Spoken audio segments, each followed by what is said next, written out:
әрқашан естен шығармын, еркек болсын, әйел болсын, кез келген адам. Егер кімде-кім ілім алды, ілім алғандағы мақсаты өзінің білімді екенін көрсетіп, басқалардан артық білетін, басқадан көп жаттаған айтқан болса, ол адамның келтіретін пайдасынан гөрі зияны көп болады. Өйткені ол өзін дәлелдеу үшін біреуді жамандау керек болып қалады да. Ей, ол пәленше ақидасы жерде жатыр, анау ол бірдеңе анау болса, ой, ол намаз оқымай-ақ қойсын деп онды солды кетеді да. Ол емес діннің мақсаты. Діннің мақсаты сен мақтану үшін емес. Өйткені ілгергі сәләф ғалымдары Құран аятын оққан кезде «Аль-хакумут такасур хатта зуртумул мақабир» деген аятты оққанда жылайтын болған. Не үшін? Аудармасы көбейту алдап қойды дейді. Біз ойлаймыз, біреудің бір үй болса, екі үй болса екен, бір машинасы болса, екі машинам болса екен, Жигули болса, Тойотам болса екен деген сияқты. Сондай ойлап отқан шығар деген. $1000 болса, $10,000 болса екен деп ойлатқан. Ғалымдар не үшін жылайтын болған? Менің жаттаған құрандарым, жаттаған хадистерім өзімді қарымын, мұхаддиспін деп мақтану үшін болып кетпесе екен. Мен бұны адамдарға бір дұрыс нәрсені жеткізу үшін болса екен. Яғни шын ықыласпен жаттасам екен деген нәрсе, яғни мақтану үшін болып кетеді деп қорыққанда, аят жинаған үшін қорыққан.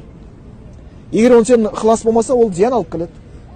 Сенің бүкіл нәрсең деп бейнамаз болып жүрген, Аллахқа серік қосқандарды таухидке шақырудың орнына, бидағатқа түскендер сүннетке шақырудың орнына, жаңа бейнамаздар намазға шақырудың орнына, арақ ішкендерді тазалыққа шақырудың орнына, казиноға түскендерді сауатты өмірге шақырудың орнына, сенің бәрі барасында анаған бар дәлелдеп, сен мынаны білесің бе, сен арабша білмейсің, сен бір үйреніп ал, сен мынаны білмейсің, ана кітапты оқыған жоқсың, мен мынандай шейхті оқыдым, менің пәленшем бар, менің мынандайым бар, менің дипломым бар, менің изазам бар деп, осымен уақыт өткізеді де болды. Реклама өзінікі болып кетеді.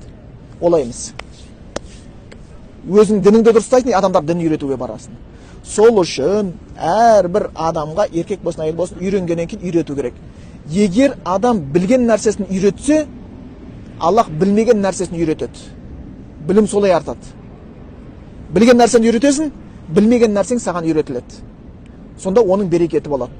Сол үшін ілгергі уақыттарда, сахабаларда олар ілімдерінде береке өте мол болды.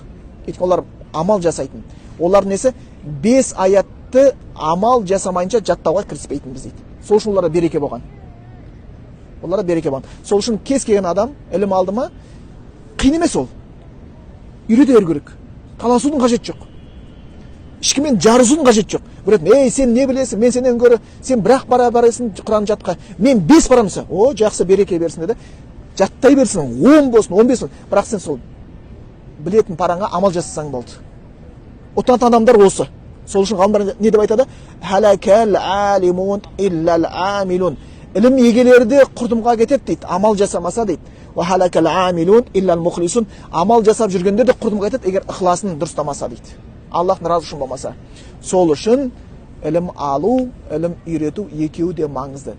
Тек алам деп шектеліп қалмаңыздар. Не үшін аласың егер оны таратпасаң? Не үшін аласың оны амал жасамасаң? Ілім алып амал жасамайтындарды Аллах Құранда не деп сипаттаған? Масалухум камасалил химар яхмилу асфара.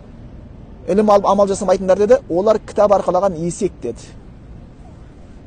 Жинайды, бірақтан амал жоқ. Жинайды, таратпайды. Кітап арқалаған есек деді. Сол үшін алғандағы мақсат үйрету. Соны жеткізуге тырысу.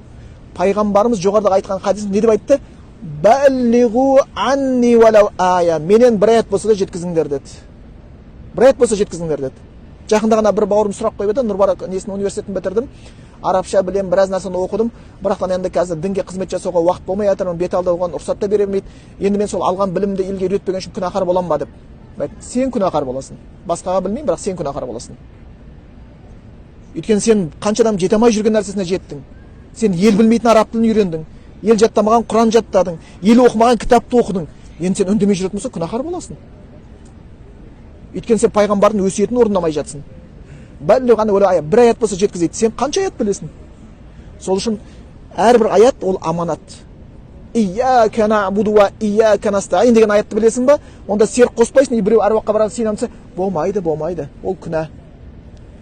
Неге болмайды? Өйткені ияка набуду ияка настаин бар. Болды, аят бар сенде, дәлел бар. Біреу әулиеге сенем десе, біреу пайғамбар десе, болмайды. Неге? Ияка набуду ияка настаин. Өйткені дәлел бар, болды. Сенде ең күшті дәлел, өйткені Аллахтың сөзі бар. Осымен айтуың керексің.